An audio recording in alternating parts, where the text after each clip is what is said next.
আগামী দিনে এগিয়ে নিয়ে যাবার জন্য আপনারা মতামত দেবেন। আমরা আপনাদের মতামতের উপরে ভরসা রাখতে চাই।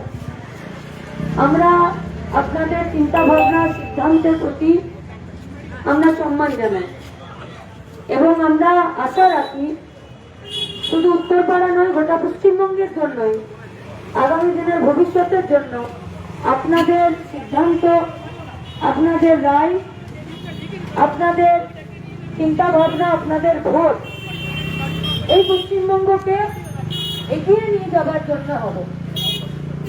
তাহলে পশ্চিমবঙ্গ এগিয়ে যাবে কোথায়, আগে সেটা তো জানতে হবে। আপনারা নিশ্চিত জানেন যে পশ্চিমবঙ্গ এগোবে তখনই যখন পশ্চিমবঙ্গের বেকার ছেলেমেয়েদের হাতে কাজ থাকবে।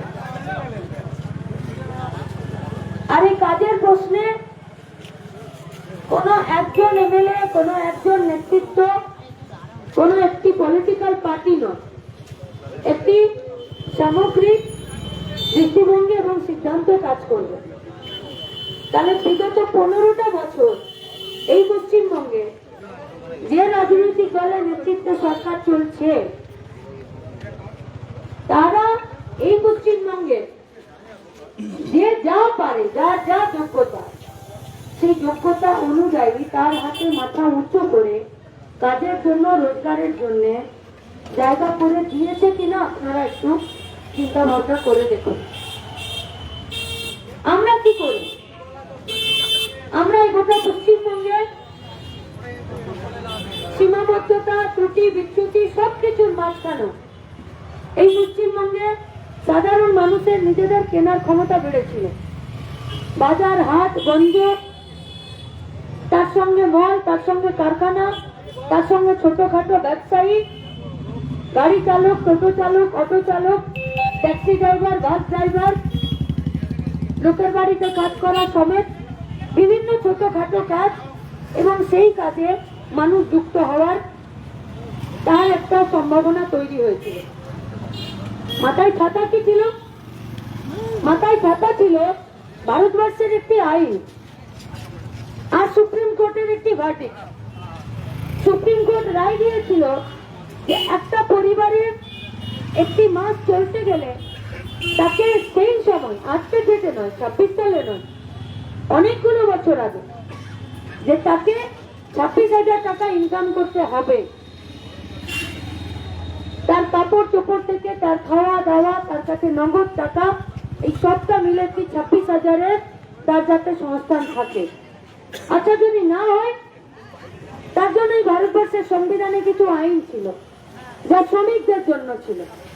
আপনি 8 ঘন্টার কাজ করবেন, আপনার একটি ন্যূনতম বেতন থাকবে, আপনি যে কোনো জায়গায় কাজ করতে পারেন, লেবার ওয়েলফেয়ার বোর্ডে আপনার নাম থাকবে, আপনি যে কোনো ছোটখাটো দোকানে কাজ করতে পারেন, সেই দোকানের একটি রেজিস্ট্রেশন থাকবে।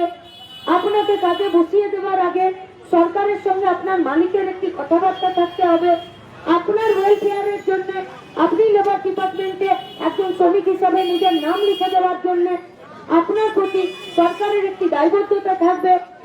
বাম সরকারের সময় যখন 62টা এমপি ছিল, লাল ঝান্ডার, তখন যারা টোটো চালান, অটো চালান, বিভিন্ন জায়গাতে রিক্সা চালান, ছোটখাটো দোকানে, ঠেলাতে, ঘুমটিতে যারা কাজ করছেন, এই ধরনের বিভিন্ন কাজ আছে, রাজমিস্ত্রির কাজ, দোকানের কাজ, সিলিন্ডার ভরে দেন, লোডিং আনলোডিং এর কাজ, প্লাম্বারের কাজ, ওয়েরিং এর কাজ, এই সমস্ত কাজ যারা করে তাদের জন্য ভারতবর্ষের সরকারকে চাপ দিয়ে অসংগঠিত ক্ষেত্রের মানুষজনের জন্য একটি নিয়ম করা হয় যে যখন আপনার 60 বছর বয়স হবে, আপনি যখন রোজগার করতে পারবেন না, আর আপনি যার কাছে কাজ করেন তিনি আপনাকে পেনশন দেবেন না।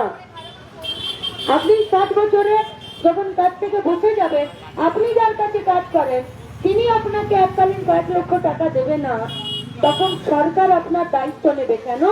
কারণ আজকে আপনি যা খাটেন, তাই দিয়ে যা রোজগার করেন, সেই রোজগার দিয়ে যখন আপনি দোকানে যান এবং দোকানে কেনাকাটা করেন বলেই সরকারের ঘরে ট্যাক্সের টাকা যায়, আর সেই ট্যাক্সের টাকা থেকে আপনার রাস্তা ঘাট, ড্রেনেজ সিস্টেম, স্কুল, অফিস, আদালত, fire brigade, hospital, health centre, office, আদালত, কোর্ট, চত্বর, গার্বেজ সেন্টার, এই সব কিছু আপনার ট্যাক্সের টাকাতেই হয়। তাহলে আপনার ট্যাক্সের টাকায় সরকার যখন এই কাজ করতে পারে, তাহলে আজকের রক্ত ঘামকে আপনার শ্রমকে সে সিকিউরিটি দেওয়ার জন্য আপনার যখন 60 বছর বয়স হবে, তখন ভারত সরকার, পশ্চিমবঙ্গ সরকার আপনার দায়িত্ব নেবে।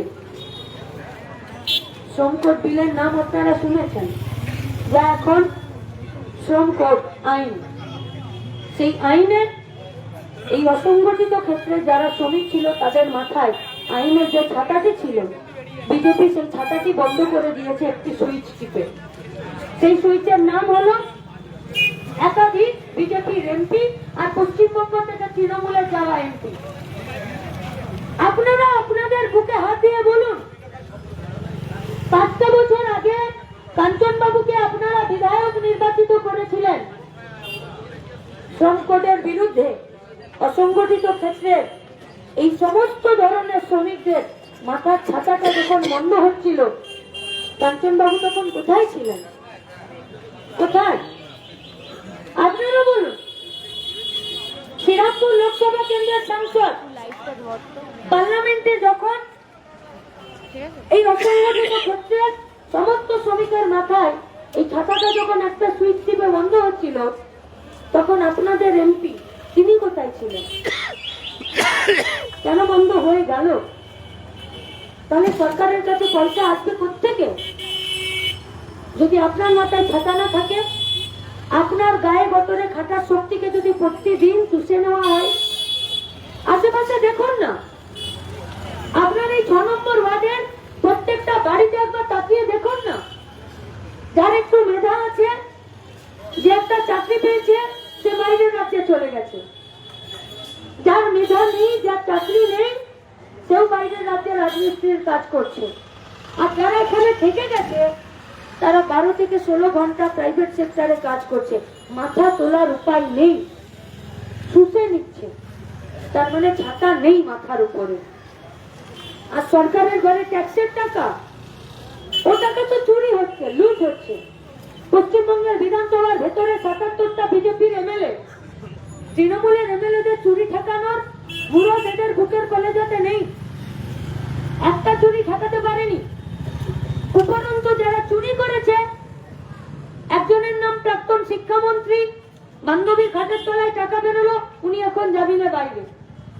একজন গরু পাচার করলেন, সিবিআই এর ফাইল ধুলো খাচ্ছে, উনি এখন জেলের বাইরে জামিনে।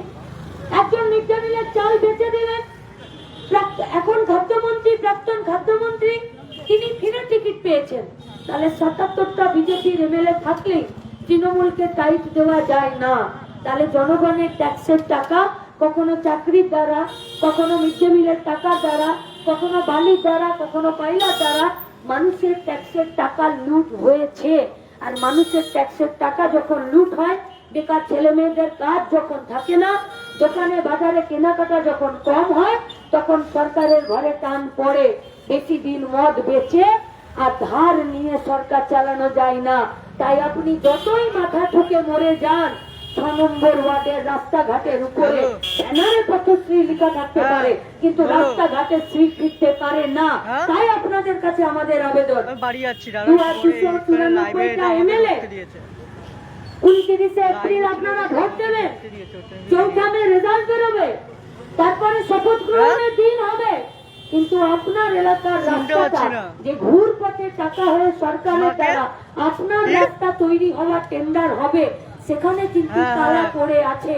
এ তালা যদি খুলতে হয়, তাহলে কাস্তে হাতুড়ি তারাকে ভোট দিন। খুঁজতে যেতে হবে না কোন স্টুডিওতে, খুঁজতে যেতে হবে না কোন বাইরে কলকাতার অলিতে গলিতে।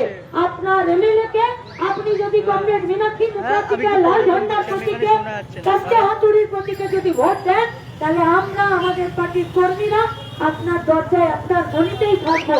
কারণ আপনাদেরকে সঙ্গে নিয়ে গোটা পশ্চিমবঙ্গের রাস্তাঘাটে আসলে সেই ফেরানোর জন্য এই লড়াইটা আরো জানকবুল হবে। বিধানসভার ভেতরে যাবে রাস্তার লড়াই। তাই আপনাদের সবাইকে এই গোটা এলাকার বেকার ছেলে মেয়েদের কাজ, পশ্চিমবঙ্গের ভবিষ্যৎ, 6 নম্বর ওয়ার্ডের রাস্তাঘাটের উন্নতি সাধনের জন্য আপনাদের কাছে আমাদের আবেদন, ভোট কাস্তে হাতুড়ি তারাই দিন, ভরসা রাখুন। লাল ঝন্ডা ভরসা রাখতে জানে, কথা রাখতে জানে, পিঠ দেখিয়ে পালায় না। 21-এর নির্বাচনে একটিও লাল ঝান্ডার এমএলএ ছিল না, কিন্তু রাস্তার লড়াইয়ে লাল ঝান্ডাই ছিল, পিঠ দেখিয়ে পালিয়ে যায়নি। যে এখন আমাদের এমএলএ নেই, এখন আমাদের মন্ত্রী নেই, এখন আমাদের কাউন্সিলর নেই, কিন্তু আমরা জানতাম রাস্তায় থাকলে মানুষের সঙ্গ পেলে এই লড়াইটা আরো করা যায়। তাই 5টা বছর যে লড়াইটা রাস্তায় হয়েছে আর্জিকরের জন্য, ভেজাল ওষুধের বিরুদ্ধে, চাকরি বাতিলের বিরুদ্ধে, চাকরি প্রার্থীদের জন্য, মানুষের জন্য, স্বাস্থ্য ব্যবস্থার জন্য যে লড়াইটা আমরা রাস্তায় করেছি, সেই লড়াইটা বিধানসভার ভেতরে করার জন্য আপনাদের সহযোগিতা এবং আপনাদের ভোট, কাটতে হাতুড়িতে চেয়ে আরো একবার আপনাদের বিচার বুদ্ধি, ভোট দানের সিদ্ধান্তের প্রতি আমরা সম্মান জানিয়ে আমার কথা শেষ করছি। ভালো থাকবেন, আমাদের সঙ্গে থাকবেন, কাটতে হাতুড়ি তারা চিহ্ন ভোট দেবেন।